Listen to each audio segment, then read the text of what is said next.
আসার 2 মাস আগ থেকে প্রস্তুতি নিতেন।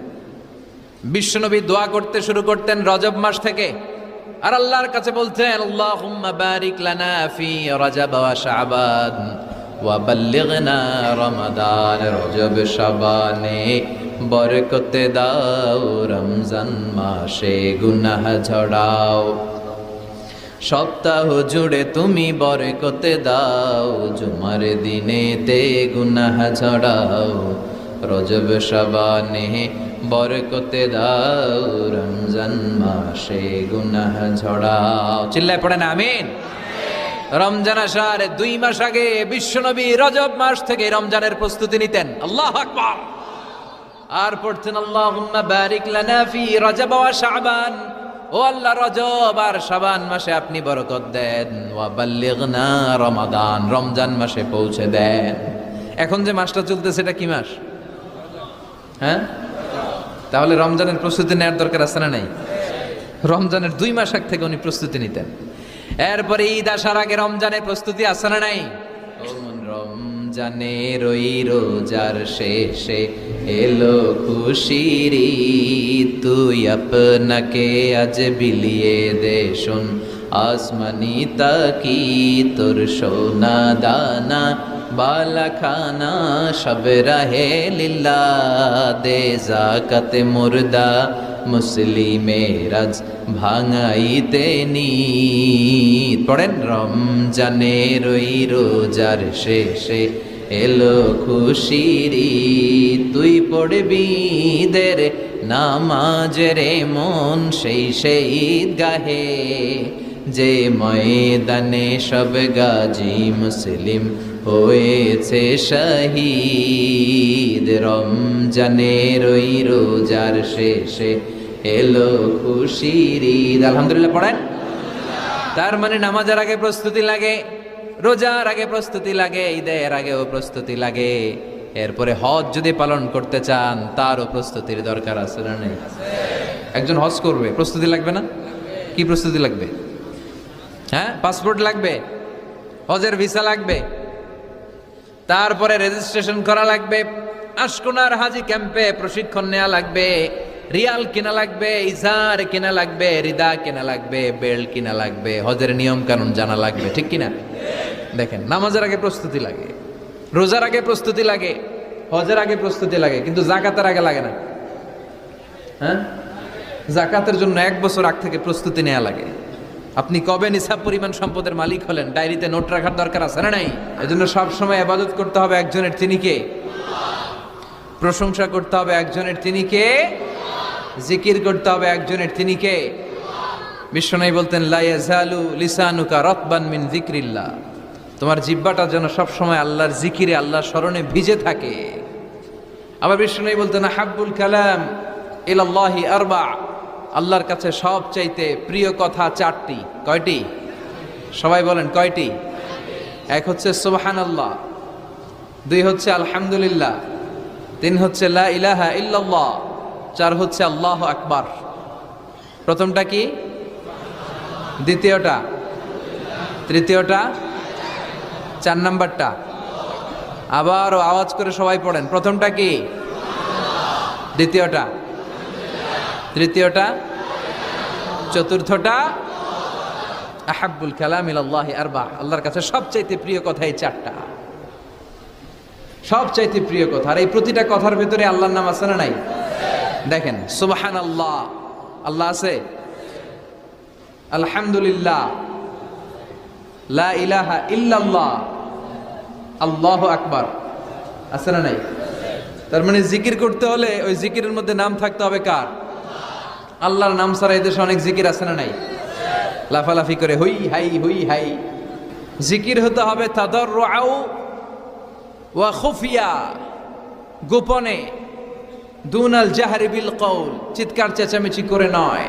এদেশে অনেকে জিকিরও করে আবার বাসার আগায় উঠে যায়, আছে না নাই? আবার জিকির করতে করতে লাফাতে লাফাতে যিনি জিকির করে ওনার কাঁধের উপরে ওঠে, দেখছেন আপনারা?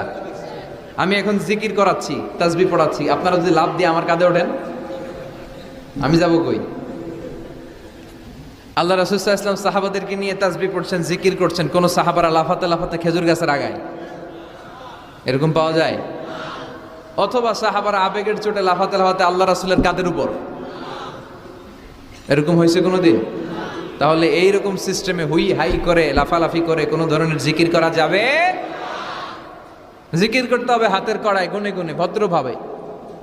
আব্দুল্লাহ ইবনে আমর ইবনে আস তিনি বর্ণনা করেন, রাআইতু রাসূলুল্লাহ সাল্লাল্লাহু আলাইহি ওয়াসাল্লাম ইয়াকিদু তাসবিহা বিয়ামিনি, আমি আল্লাহ রাসূলকে ডান হাতের গিড়ায় এভাবে আস্তে আস্তে তাসবিহ পড়তে দেখেছি। কোন হাতের গিড়ায়? নাকি বাম হাত? আমরা কোন পন্থী? সব নবীরা কোন পন্থী ছিল? জান্নাতে ঢুকবে কোন পন্থীরা? এজন্য ডানপন্থী হতে রাজি আছেন তো সবাই? ডান হাতের গিড়ায় তাসবিহ পড়বেন, রাজি আছেন? এইভাবে ডান হাতটা উঁচু করেন, এই আঙ্গুলটা এইখানে ধরেন, ধরে এইভাবে পড়বেন সুবহানাল্লাহ সুবহানাল্লাহ সুবহানাল্লাহ। এই আঙ্গুলের গিরা কিয়ামতের দিন আপনার পক্ষে সাক্ষী দিবে।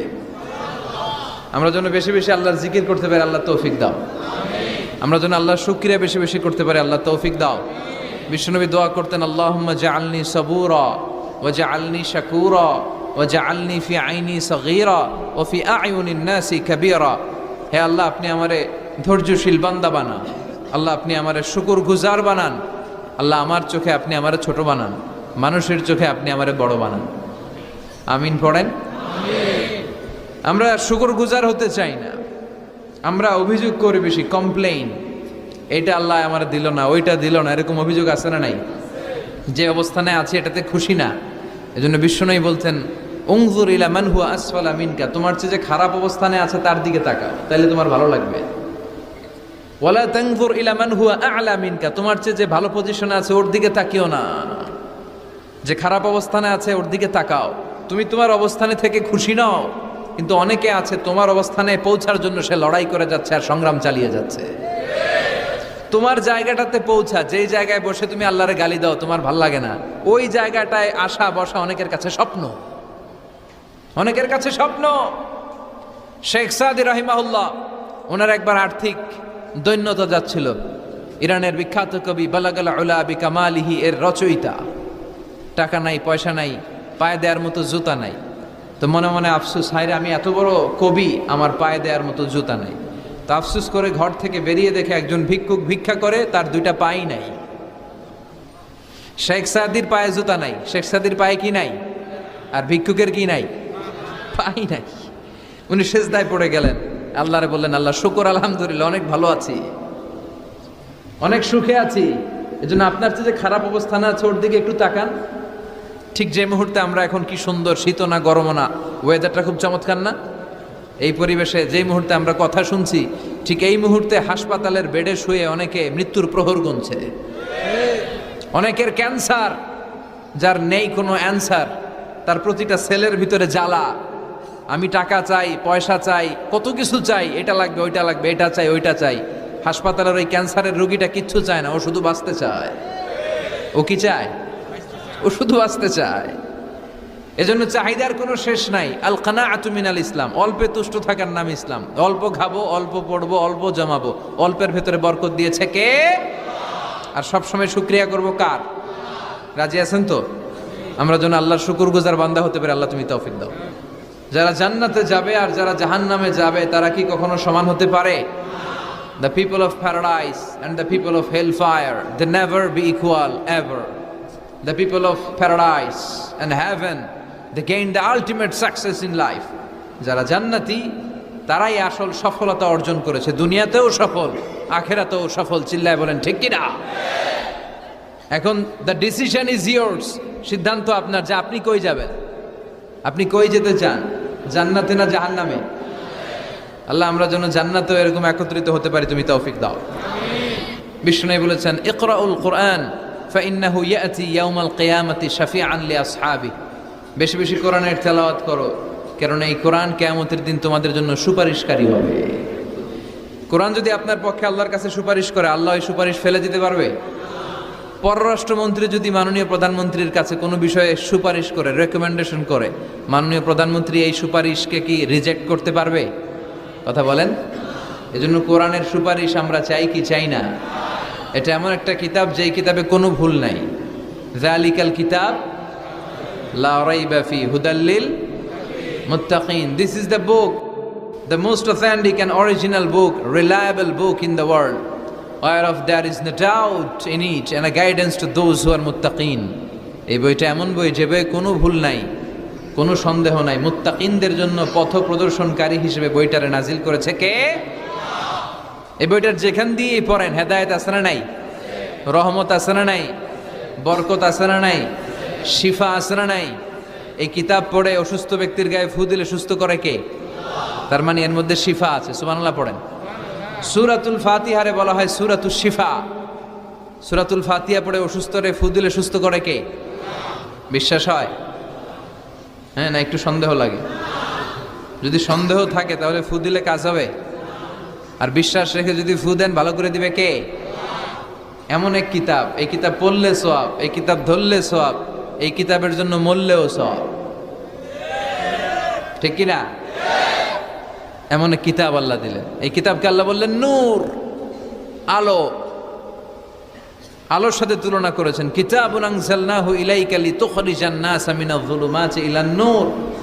I've revealed this holy and sacred book unto you, O my beloved last messenger, in order to lead the mankind out of darkness into the light. অন্ধকার থেকে আলোর দিকে নেয়ার জন্য এই কিতাবকে পাঠিয়েছে কে? এই কিতাব পড়লে, এই কিতাব মানলে, বুঝলে, এই কিতাবের বাস্তবায়ন সমাজে ঘটালে সমাজটা আলোকিত হবে। ঠিক কি না?